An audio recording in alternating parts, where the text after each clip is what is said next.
ആരോഗ്യത്തോടെ ഇരിക്കാം. മികച്ച പരിചരണം ഞങ്ങളുടെ ഉറപ്പ്. Shoranur medical trust, Shoranur. പട്ടാമ്പി പാലം ഉടൻ തുറക്കില്ല. പുഴയുടെ കുത്തൊഴുക്കിൽ പാലത്തിന്റെ കൈവരി തകർന്ന് റോഡിൽ വിള്ളലുകളും റോഡ് തകർന്നിട്ടുമുണ്ട്. PWD ഉദ്യോഗസ്ഥരുടെ നേതൃത്വത്തിൽ പരിശോധന ആരംഭിച്ചു.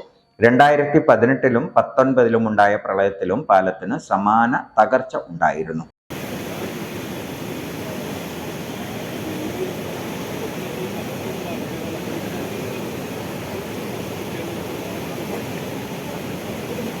ഭാരതപ്പുഴ കരകവിഞ്ഞതോടെയാണ് പട്ടാമ്പി പാലം വെള്ളത്തിനടിയിലായത്.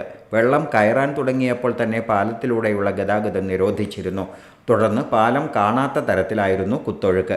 മഴയ്ക്ക് അല്പം ശമനമായതോടെയാണ് ബുധനാഴ്ച രാവിലെ പാലത്തിന് മുകളിലെ വെള്ളമിറങ്ങിയത്. കൈവരികൾ പൂർണ്ണമായും തകർന്ന അവസ്ഥയാണ്.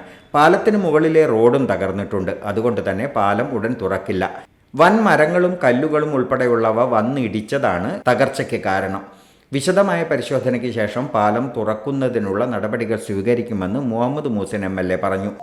വെള്ളം കുറച്ചിറങ്ങി എങ്കിലും പൂർണ്ണമായിട്ട് നമുക്ക് ഗതാഗത യോഗ്യമാക്കാനുള്ള സമയമായിട്ടില്ല. ഷൊർണൂർ പഴയ കൊച്ചിൻ പാലത്തിന്റെ, ഷൊർണൂരിലുള്ള നമ്മുടെ ചെറുതുരുത്തി പാലത്തിന്റെ പഴയ പാലത്തിന്റെ അവശിഷ്ടങ്ങളടക്കം ഈ പാലത്തിൽ വന്ന് അടിച്ചിട്ടുണ്ടെന്നാണ് ദൃക്സാക്ഷികൾ പറയുന്നത്. കുറെ ഇരുമ്പും അതിന്റെ കുറെ വേസ്റ്റുകളും ഒക്കെ ഇവിടെ വന്ന് നല്ല ശക്തമായിട്ട് അടിച്ചിട്ടുണ്ട്. മാത്രമല്ല വലിയ മരങ്ങളടക്കം ഉണ്ടായിട്ടുണ്ട്. അപ്പൊ അതുകൊണ്ട് തന്നെ പാലത്തിന്റെ സ്ട്രെങ്ത് ഒന്ന് പരിശോധിക്കണം. അത് പരിശോധിച്ചു കഴിഞ്ഞാൽ നമുക്ക് ഗതാഗത യോഗ്യമാക്കാൻ താൽക്കാലികമായിട്ടെല്ലാം തുറന്നു കൊടുക്കാൻ പറ്റുമെന്നുള്ളതാണ് ആലോചിക്കുന്നത്. വെള്ളം ഇറങ്ങിയെങ്കിലും പാലം കാണാനെത്തുന്നതിന് പോലീസ് കർശന നിയന്ത്രണം ഏർപ്പെടുത്തിയിട്ടുണ്ട്. Chithara women's academy, SMP junction, Shoranur, opposite private bus stand, Pattambi.